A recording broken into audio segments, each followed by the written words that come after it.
পরম প্রেমময় শ্রী শ্রী ঠাকুর অনুকূলচন্দ্রের শ্রীহস্তে লিখিত সত্যানুসরণ গ্রন্থ পাঠ করছি।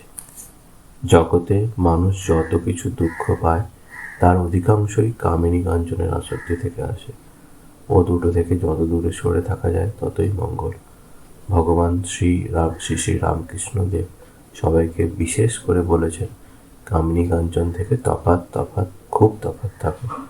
কামিনী থেকে কাম বাদ দিলেই ইনি মা হয়ে পড়েন, বিষ অমৃত হয়ে গেল।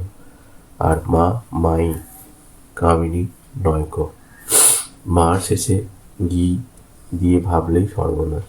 সাবধান, মাকে মাগি ভেবে মরো না। প্রত্যেকের মাই জগৎজননী। প্রত্যেক মেয়েই নিজের মায়ের বিভিন্ন রূপ, এমনতর ভাবতে হয়। মাতৃভাব হৃদয়ে প্রতিষ্ঠিত না হলে স্ত্রীলোককে ছুঁতে নেই। যত দূরে থাকা যায় ততই ভালো, এমনকি মুখদর্শন না করা আরও ভালো। আমার গ্রাম কথিতা গেল না বলে চিৎকার করলে কখনোই তারা যায় না।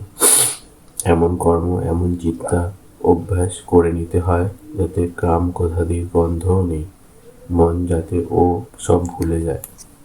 মনে গ্রাম কথাদির ভাব না এলে কী করে তারা প্রকাশ পাবে?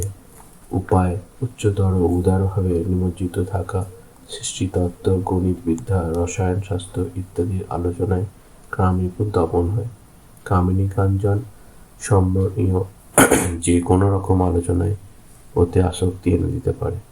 ওসব আলোচনা থেকে যত দূরে থাকা যায় ততই ভালো।